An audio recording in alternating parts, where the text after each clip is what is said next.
నమస్తే, welcome to n times. నేను Bapayya.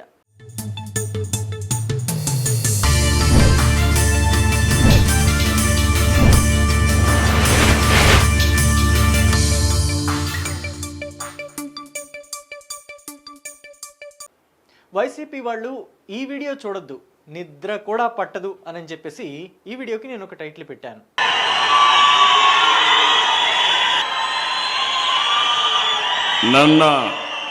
So ఎందుకు ఇలాంటి టైటిల్ పెట్టాను? వైసీపీ వాళ్ళు ఈ వీడియో ఎందుకు చూడకూడదు, అసలు ఏం జరిగింది ఏంటి అనే డీటెయిల్స్లో గనక వెళితే, నిన్న కర్ణాటక ముఖ్యమంత్రి, ఆంధ్రప్రదేశ్ ముఖ్యమంత్రి, తెలంగాణ ముఖ్యమంత్రి ముగ్గురు కూడా ఒకే వేదికను పంచుకున్నారు.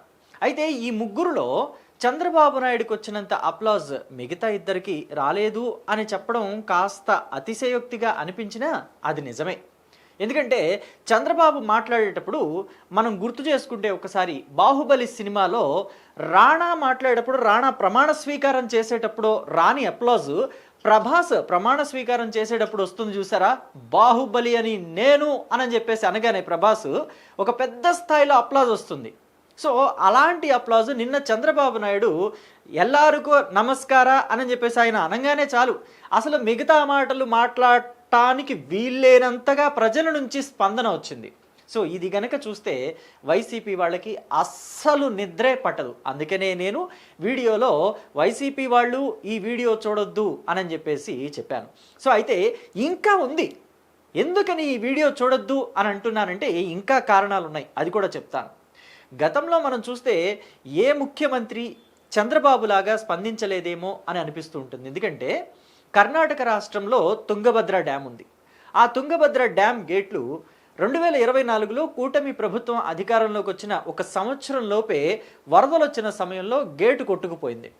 గేటు కొట్టుకుపోతే నాకేంటి, అది నా రాష్ట్ర పరిధిలో లేదు కదా అని చెప్పేసి చంద్రబాబు ముసుగు తన్ని పడుకోలేదు.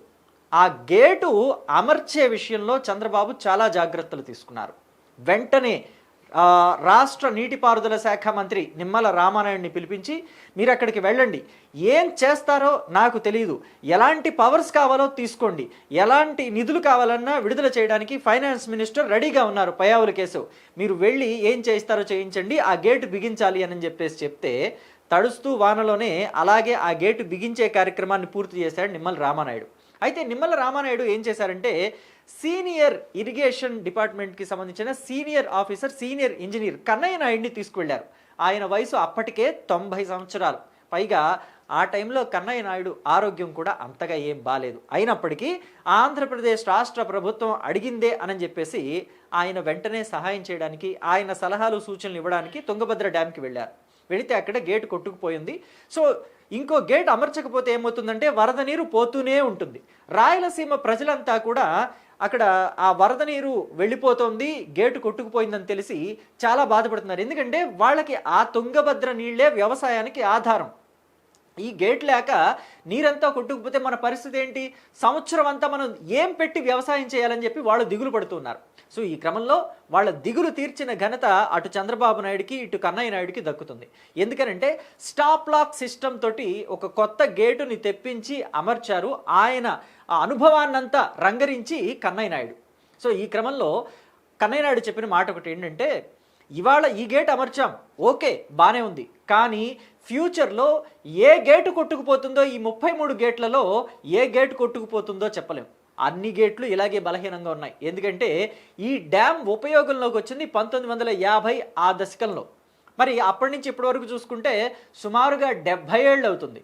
మరి ఈ 70 ఏళ్ల కాలంలో గేట్లు కాస్త బలహీన పడతాయి కాబట్టి మొత్తం 33 గేట్లు మార్చేస్తే చాలా బెటర్ అని చెప్పి సలహా ఇచ్చారు. సో సలహా ఇచ్చారు, బాగానే ఉంది, ఆయన అక్కడితో నిష్క్రమించారు. మరి గేట్లు అమర్చడం ఎవరి బాధ్యత? సో చంద్రబాబు నాయుడు ఏం చేశారంటే ఇనిషియేటివ్ తీసుకుని, అటు కర్ణాటక గవర్నమెంట్ అప్పుడు సిద్ధరామయ్య సీఎంగా ఉన్నారు, ఇటు తెలంగాణ గవర్నమెంట్ రేవంత్ రెడ్డి సీఎంగా ఉన్నారు. సో కాబట్టి వాళ్ళిద్దరితోటి అనుసంధానం చేసుకుని 51 కోట్ల రూపాయల నిధుల్ని తెప్పించుకొని కేంద్ర ప్రభుత్వం అనుమతులు కూడా తెప్పించుకొని తుంగభద్ర డ్యామ్ గేట్లు అమర్చే కార్యక్రమానికి శ్రీకారం చుట్టించారు. మొత్తం అంతా కూడా ఒక సంవత్సరం లోపు ఆ కార్యక్రమం పూర్తయింది. ఇప్పుడు ఆ గేట్లు అమర్చిన కార్యక్రమానికే ఈ రాష్ట్ర ముఖ్యమంత్రులు ముగ్గురు, అంటే కర్ణాటక, ఆంధ్రప్రదేశ్, తెలంగాణ మూడు రాష్ట్రాల ముఖ్యమంత్రులు ముగ్గురు, అంటే ఇప్పుడు డీకే శివకుమార్ ముఖ్యమంత్రిగా ఉన్నారు, ఆంధ్రప్రదేశ్ ముఖ్యమంత్రిగా చంద్రబాబు నాయుడు ఉన్నారు, తెలంగాణ ముఖ్యమంత్రిగా రేవంత్ రెడ్డి ఉన్నారు. ఈ ముగ్గురు కూడా ఒకే వేదిక మీదకి వచ్చారు. ముగ్గురులోకి చంద్రబాబు నాయుడు ఏ సందర్భంలో మాట్లాడినా, లేకపోతే చంద్రబాబు నాయుడికి ఒక సన్మానము, అంటే డీకే శివకుమార్ ఆంధ్రప్రదేశ్ ముఖ్యమంత్రిగా నారా చంద్రబాబు నాయుడికి, అక్కడ డీకే శివకుమార్ కర్ణాటక రాష్ట్ర ముఖ్యమంత్రిగా ఉన్నారు కదా, ఆయన శాలువా కప్పి ఒక జ్ఞాపికని అందజేస్తున్న టైంలో కూడా అప్లాజ్ ఎక్కడా ఆగలేదు. ఎందుకని అంటే చంద్రబాబు నాయుడు ముందు చూపుకి, ఆయన విజనరీకి, అసలు దేశం ఎలా ఉండాలి, దేశం బాగుపడాలంటే రాష్ట్రాల ముఖ్యమంత్రులు ఎలా వ్యవహరించాలి, ఆపద ఉన్న సమయంలో ఎలా ఉండాలి. విడి రోజుల్లో పాలిటిక్స్ ఉన్నప్పుడు, లేకపోతే ఎలక్షన్లు వచ్చినప్పుడు మీరు రాజకీయాలు చేసుకోండి, కానీ పాలిటిక్స్ అయిపోయిన తర్వాత, ఎలక్షన్లు అయిపోయిన తర్వాత మీరు ప్రజలతో రాజకీయాలు చేయొద్దు, రాష్ట్రాలతో రాజకీయాలు చేయొద్దు, రాష్ట్ర అభివృద్ధి కోసం పాటుపడండి అని చెప్పే ఒక విజనరీ ఉన్న లీడర్గానే చూస్తున్నారు చంద్రబాబు నాయుడిని. ప్రతి రాష్ట్ర ముఖ్యమంత్రి అలాగే చూస్తారు చంద్రబాబు నాయుడిని. అది పార్టీలకి అతీతంగా ఉంటుంది. ఆ చూపు అనేది, చంద్రబాబు నాయుడు పట్ల వాళ్ళ దృక్పథం అనేది పార్టీలకు అతీతంగా ఉంటుంది. ఇక్కడ తెలంగాణ అంటే వైసీపీ వాళ్ళు అనొచ్చు, తెలంగాణ ముఖ్యమంత్రి రేవంత్ రెడ్డి చంద్రబాబు నాయుడికి రాజకీయ సహచరుడో లేకపోతే రాజకీయంగా శిష్యుడో కాబట్టి ఆయన పొగిడాడు లేని. మరి డీకే శివకుమార్కి ఏం అవసరం? ఆయన పక్కా కాంగ్రెస్ నాయకుడు కదా, ఆయన ఎందుకు పొగుడుతున్నాడు? అంటే చంద్రబాబు నాయుడు విద్వత్ అలాంటిది, చంద్రబాబు నాయుడు దృక్పథం అలాంటిది, దేశం పట్ల ఆయన ముందు చూపు అలాంటిది. సో కాబట్టే చంద్రబాబు నాయుడిని వేనోళ్ళ పొగుడుతున్నారు. అందుకే ఆ పొగడ్తలన్నీ వైసీపీ వాళ్ళైతే చూసి తట్టుకోలేరు. కాబట్టి ఈ వీడియో వైసీపీ వాళ్ళు మీరు చూడొద్దు అని చెప్పేసి నేను టైటిల్ పెట్టాను. మరి ఈ టైటిల్ యాప్ట్గా ఉందా?